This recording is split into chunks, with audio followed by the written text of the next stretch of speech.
Bonjour les enfants, c'est enfin la période de Noël. Et vous savez pourquoi j'aime cette période les enfants? Parce que c'est la seule période de l'année où je peux m'introduire dans une maison en pleine nuit pour venir voir les petits enfants sans que ça soit étrange. We wish you a Merry Christmas. We wish you a Merry Christmas. We wish you a Merry Christmas and a Happy New Year. Et oui, tous les ans, on y a droit dès qu'on approche la période des fêtes de fin d'année. J'ai nommé les téléfilms de Noël. Et vous avez sûrement remarqué que généralement, on se retrouve sur le même putain de scénario cliché. Non mais sérieusement, voici la liste des clichés que j'ai pu relever.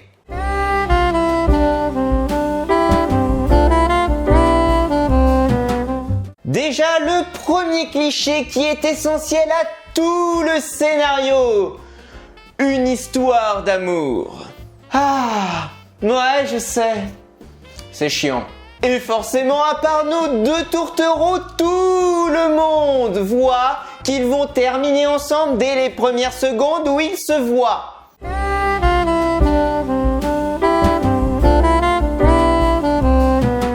L'un des deux protagonistes est issu d'un petit village pittoresque et atypique et où tout le monde se connaît depuis au moins 5 générations. Et faut aussi savoir que toute la vie de ce village dépend essentiellement de la fête de Noël. En revanche, ceux qui foutent les 11 autres mois de l'année, bah t'en sais strictement rien.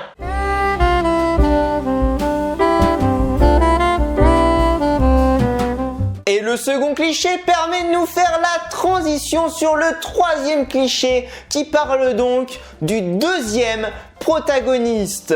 Et oui, le deuxième protagoniste ne provient pas du village. Oh ça non! Non, ce personnage provient de la ville, la vraie. D'ailleurs, ce personnage ne voue sa vie qu'à son travail. Et c'est d'ailleurs ce travail qui l'a amené dans ce petit village qui le dégoûte au plus haut point aux premiers abords. Oui, il ne sera là que pour une seule chose. Mener à bien l'industrialisation massive d'une entreprise multinationale dans le village qui à terme mènera tous les petits commerces à la faillite.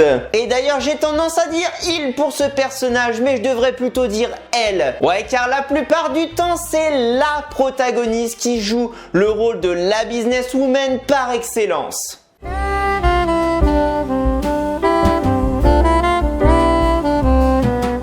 La deuxième protagoniste, donc la businesswoman, est bloquée dans le village pour une durée d'environ une semaine. Alors là, après, vous avez deux versions qui reviennent assez souvent.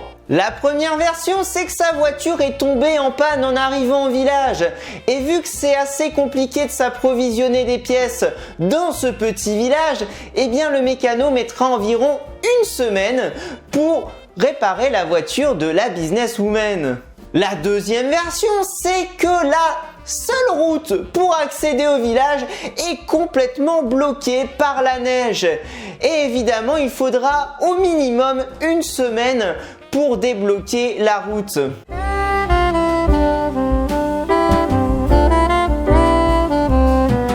Ah oui, et je l'ai pas mentionné pour le premier protagoniste, mais celui-ci est le mec le plus gentil au monde. Et en plus, c'est le prince charmant des temps modernes par excellence. Le mec est beau gosse et il est soit pompier, soit shérif. Par contre, toute la semaine où la nana sera bloquée dans le village, tu verras jamais le mec bosser. Peut y avoir quelqu'un qui se fait tuer sous ses yeux, le mec en a rien à battre. Il s'occupera que de la nana. Ah oui, et chose ultra importante sur sa vie. Il est papa généralement d'une petite fille et a perdu sa femme il y a plusieurs années déjà. Et depuis, c'est le grand vide dans son cœur. Il ne s'en est jamais remis.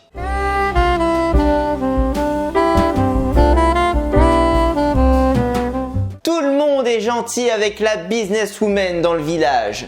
Sauf une personne. La meilleure amie du protagoniste.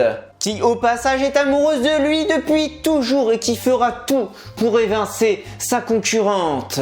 Et généralement, la meilleure amie fera son petit coup de pute à la businesswoman au moment où celle-ci se sentira bien dans le village.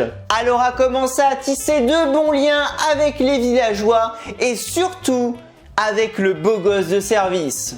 Et généralement, ce qu'aura déclenché le petit tacle de la meilleure amie, c'est quand elle aura vu le beau gosse de service embrasser la businesswoman. Et la plupart du temps, elle va se faire avoir parce qu'elle a une conversation téléphonique très compromettante avec son patron. Et forcément, elle ne révèle rien aux villageois ni aux beaux gosses de service. Car au final, elle veut trouver un autre moyen pour épargner le village. Et vu qu'au final, elle en avait parlé absolument à personne, elle perd la confiance et des villageois et du beau gosse de service. Et d'ailleurs, c'est pile poil à ce moment-là que sa voiture sera réparée ou que la route sera déneigée. Du coup, elle repartira dans sa ville complètement dévastée et en ayant l'impression qu'elle a tout fait de travers.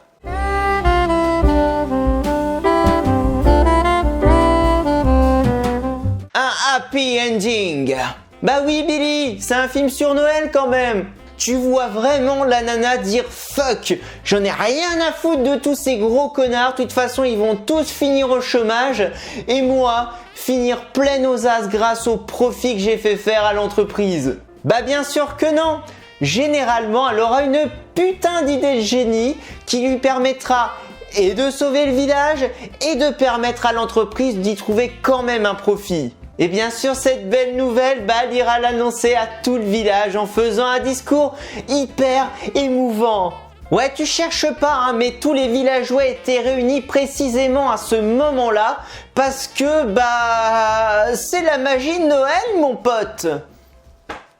Alors ça, les enfants, c'est un plug anal. C'est ce que je vais vous offrir le 24 décembre. Oui, les enfants. Et ça,